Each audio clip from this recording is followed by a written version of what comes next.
Deputy U.S. Marshal Boyd. Given, Ren. The infamous Boyd Crowder. Either you let me go, or I'm gonna have to give you the slip. I love this shit. This shit makes me hard. Just happen to be driving by, huh? No, I put a motion detector in. Last I checked, you were a marshal too. And as a lawman, I'm suspended. And then you go all railing on him and drag him out of some restaurant by his nutsack. They underestimate me at their peril. Him? People underestimate Bob at their peril. I got mad ninja skills, buddy. Yeah, you know karate? And 2 other Japanese words. There is one thing I wander back to. We dug coal together.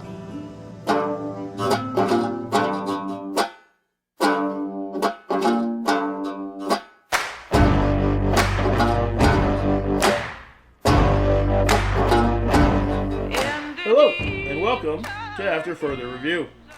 Today, we're here to talk about Justified City Primeval, Episode 4, Review and Reaction. And as anything associated with Justified, we are, of course, joined by the hardest working man in new media, Mr. Rick Morris. How are you doing today? I'm doing fine, thank you. A pleasure to have a joint production here After Further Review and the FDH Lounge coming together here as we have been. Props to you for your sterling production work as we've been going through this one. Well, I appreciate that, sir. Now, the first thing I want to say, like, right out of the gate. Today, we get to welcome you to the Justified Gangster Glow Up. You're welcome. We predicted this last week. So, if we jump right into it, Rick, first few moments of the episode. At first, I thought it was a flashback, but it was a continuation. We see inside the panic room, I guess we'll call it, Manziel being Manziel and sort of escalating the situation. Last week, we referred to the concept of being planners or not. Boyd very much was a planner. Yep. And even though what we saw at the end of episode 3 was Manziel and Sandy attempting to execute a plan, but the plan got to a point where Manziel was getting fidgety, and it escalated. We get to actually see what happened after it cut last week, which leads us to a moment where it's Armenian? No. Armenian, yes. Okay. So what we have is our Armenian is pinned down on the ground, and Manziel instructs Sandy to hit the switch, which basically creates sort of a very slow-moving trapdoor guillotine situation.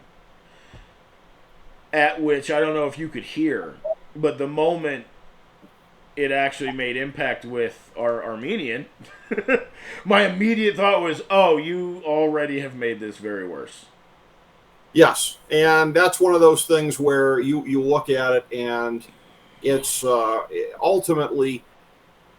In that situation, you've got a guy where, like you said, Boyd had everything planned out so meticulously. This guy, Clement, it's improv jazz. He's a pure improv kind of a guy and just has no qualms whatsoever about escalating a situation, leaving threats behind in the situation as they leave. Somehow or another, whoosh, it's gone right over his head that this guy's in the mob. So I don't know where he thought all the guns and everything like that were coming from and why he thought he'd be so loaded with money when he's a guy that runs a hot dog stand if he wasn't mob tied. So he has, as I said previously, a certain native genius, but he doesn't have any kind of classical sense genius of where he can connect all the dots of what he's dealing with. And the situation just escalates to where, again, gets that door that drops down, this big heavy door on his leg to pin him down there, as we talked about off air. We presume that was so he could rifle through everything that he had there. Mm-hmm. The whole escalation and the whole thing here too, and you would notice it subsequently a couple times through the episode of where they would cut to Sandy for the reaction shots before later in the episode with Sweetie, where he goes to try and, pawn that ring that she got. And she just finally has had enough in that moment. Like, hey, what did you do to earn this thing? Right. Which it's an escalation. Because I asked you at a certain point during the episode, I'm like, you're catching these reaction shots, right? And you were. Like, guys like me and you are not going to miss that. So they're showing us that, like, she is building to the point where she's going to have enough at some point. Is she going to get there in time? We don't know. For Carolyn, it's the same thing. She's building to it. This is the first episode where we heard her enunciate that, of where her and Sweetie were outright talking about a way to get out from underneath Mansell's thumb. So you see that. But then again, it becomes a situation where Clement is dangling in front of everybody the whole thing with the judge's dirty book and the fact that they can possibly use this information. So for Carolyn, it's the thought of being tugged back to the dark side, if you will, here potentially. So that's a thing that looms. Like, we're seeing that deep down her heart's in the right place on the whole thing with him, but it's the lure of potentially becoming a judge herself. And that adds another layer to this thing. Like, we didn't have enough layers already, but this being the great franchise it is, they just keep larding them one on top of the other, buddy. Yeah, and I'm not going to get on a soapbox about the quality of certain television again. But I will say that this, for lack of a better explanation, is what we expected, we hoped for, and we're starting to get now. And right. And while I'm not going to go on some tangent about the quality of writing, suffice it to say, there are many shows of many different types that would have rushed that sense from Sandy and that sense from Carolyn. Yep. But then that gets us into the whole territory of, is something earned or not, and all that jazz. And the fact that they are writing those characters in a way that we're going to get a slow burn on that, until, I would assume, and I think like you would as well, that essentially we are going to build to a point where maybe support characters that Mansell thinks that he has are going to reveal that they aren't so much in his corner. Whatever led you in your imagination to believe that you could pull this off?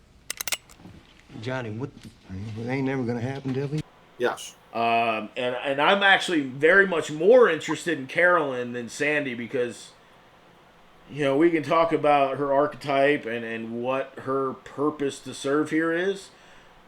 I just feel like whatever that is, the impact is smaller, so I'm more interested in Carolyn. Sure.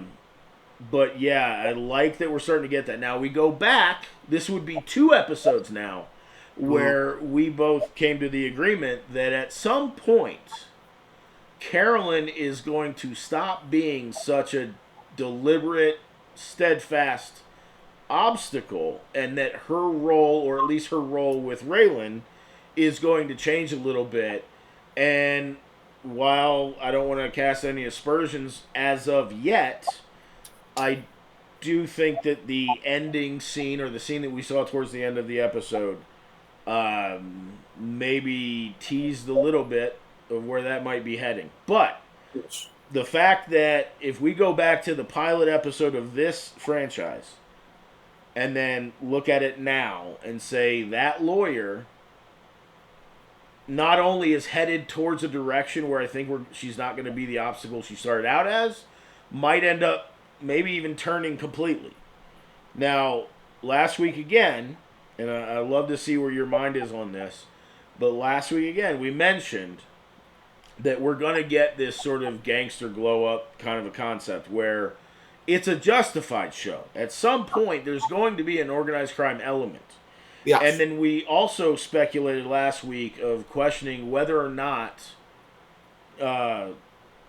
Clement Mansell is actually going to be the series' big bad. And I'm not 100% sure it is. Now, if he's not, that also feels very justified. There have been times where you thought that Boyd was the big obstacle in the season. Come to find out it's really Markham, or it's really Theo Tonin, or something else. And I think that just rolls right in the same vibe with what we're used to from Justified. And quite frankly, I love it. Yeah, I do too. And it is one of these things where, again, this entire, the vibe there with everything with Caroline, everything was kind of building to what was coming at the end there. And then, like, when she comes in the car, it was a thing where it took a second for you to get it, but I appreciate that I was able to pop you with it was a very bad Margot Martindale impersonation I was doing. As soon as she poured him the drink, I was like, it was in the glass, not in the jar. Mags, what did you do? Same thing I did to Loretta's daddy.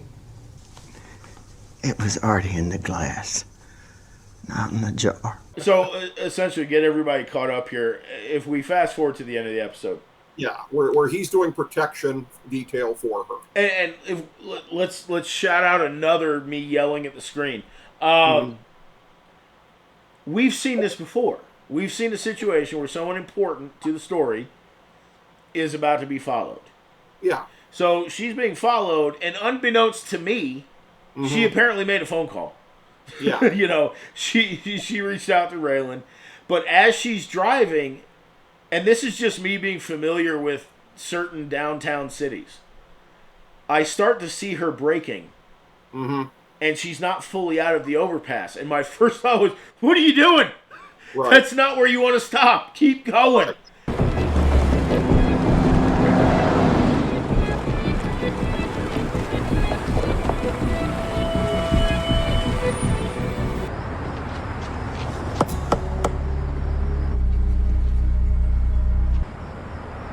Whatever you've been told, this particular lawyer is off limits. That's it. Conversation's over. I say have a good night. You two drive away. There are a number of connections we can draw from this one, but the one I want to focus on, Raylan is just doing Raylan's job, and then he gets a call from Ava. I'm on my way.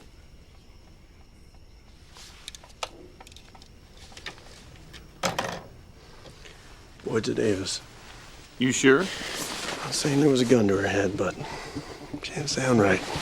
And then the marshal's office descends. And Right. there's a moment where you got the two Peckerwoods are trailing Raylan, and then they lose him. And then they come to a stop because his car is in the way. And then he knocks on the window. Same way, same exact concept. When they look up, he's already in the back seat. And when, I believe it was Dewey, pops off at the mouth, he just hits him with the butt of a shotgun. He gives a line that he's given multiple times, which is, outlaw life is hard, ain't it? He must be sneaking up on the house. No, he ain't. What's going on? All right. Boyd just wants to have a word with you, is all. Told me he was gonna shoot me. Then what are you asking us for, asshole? Outlaw life's hard, ain't it? So this was not that, but the notion of the bad guys thinking they're executing their own plan, and then Raylan's there to just kind of give the knock on the window and go, yeah, not today, boys. Well, a couple different things about that here. First of all, the point about Detroit and everything like that, and what we've seen with some of the pursuits and everything like that. I mean, I have to say, again, as somebody who has been to Detroit on a few occasions myself, okay, I have to say Detroit traffic is even meaner and ruder than I remember it being, with all these chases and the violence and the gunshots. And it's like, I thought it was bad when I was there before, man. Caroline, as much as she was ostensibly giving Raylan the brush off after he was in her office, clearly had filed at least some of it away.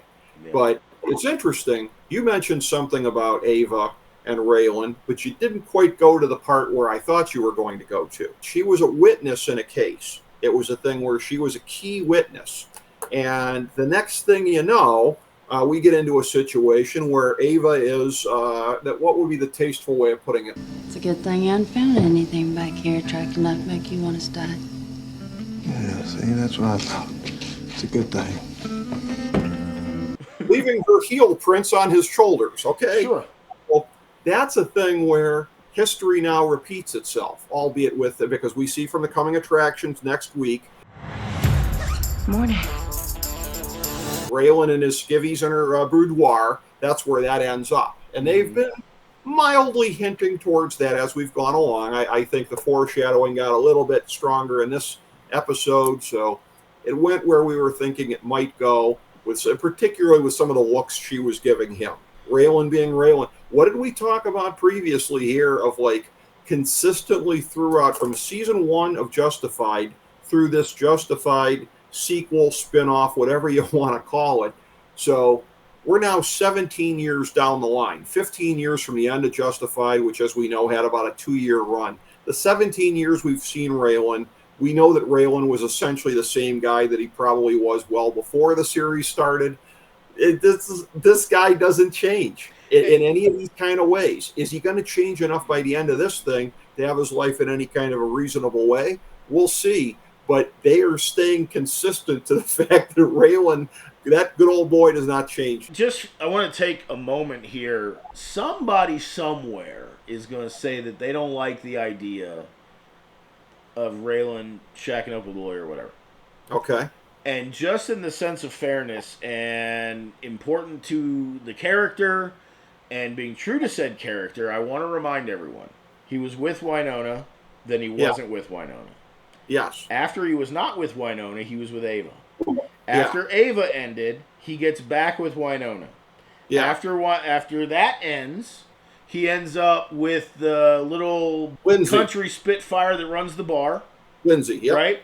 So, point is, the concept that Raylan, as a U.S. Marshal and just, a person, he has sought the companionship, if you will, of people that are within his net, so to speak.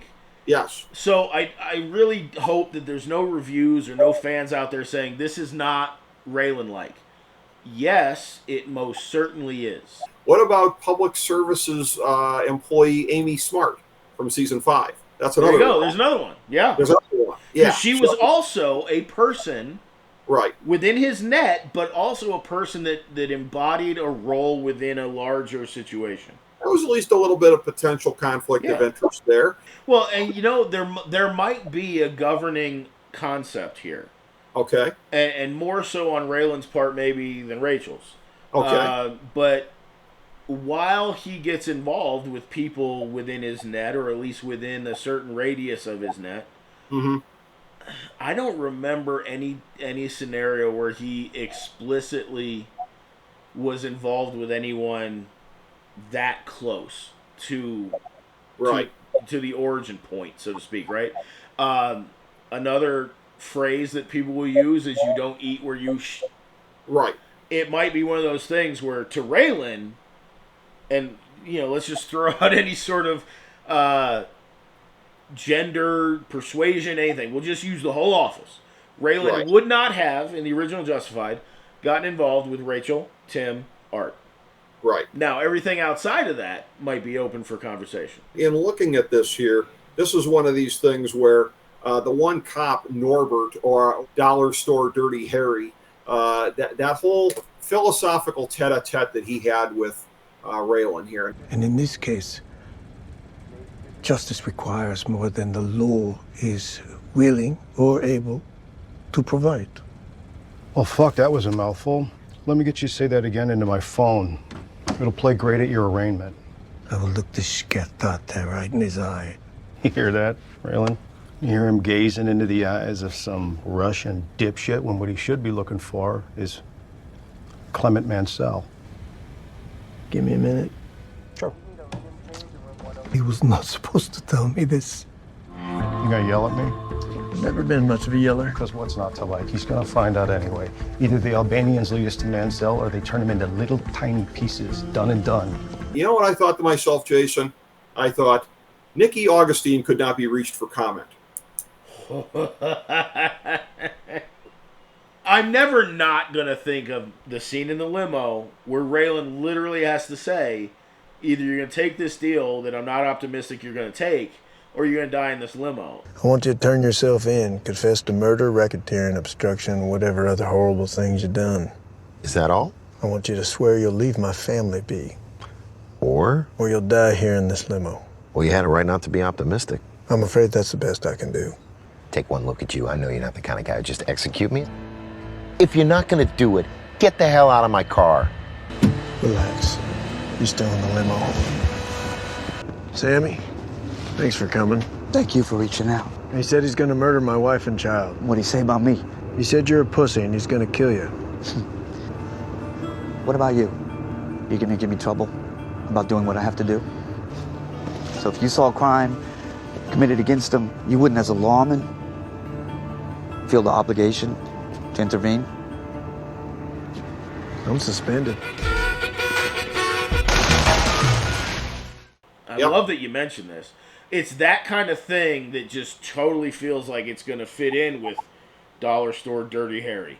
Because it's the same sort of brash arrogance that he can't be got. And ultimately, anyone in a show like this that thinks they are untouchable, chances are they're going to get touched pretty soon. And this is one of these things where, again, that they've been portraying Raylan as that, again, within the universe of Justified, that even if there may be some things here and there, that he does basically stand for a certain lawman kind of a thing that this dime store Dirty Harry guy does not. But what will always be the exception to the rule, and this is one of these things, man, it's in my profile, I'm always a guy, I can hone in on anybody's hypocrisies here. And that will always be the one thing with Raylan Givens. Now, again, completely justified. And there shouldn't be any man on the face of God's green earth wouldn't have done the same thing. Because Winona would have been dead otherwise. This baby who grew up to be his now teenage daughter would have been dead otherwise.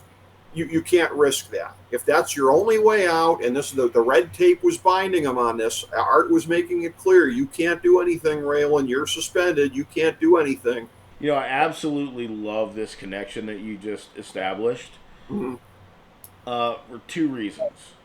One, it absolutely fits. It's going to fall in line with everything that we know to be true about Justified. There are words being spoken, but then there's also the body language part. The cop in question, the detective, basically going after the guy we assume is at least a point person for this Armenian mob, right? Yep.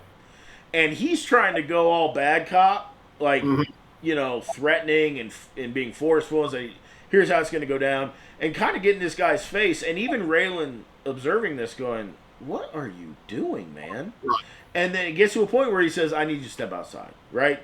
And then a reasonable conversation can be had. That is one thing. Then when they leave and he says, oh, am I going to get yelled at now? Well, you probably should. And if you look at Raylan's face, the very moment the camera goes back to it,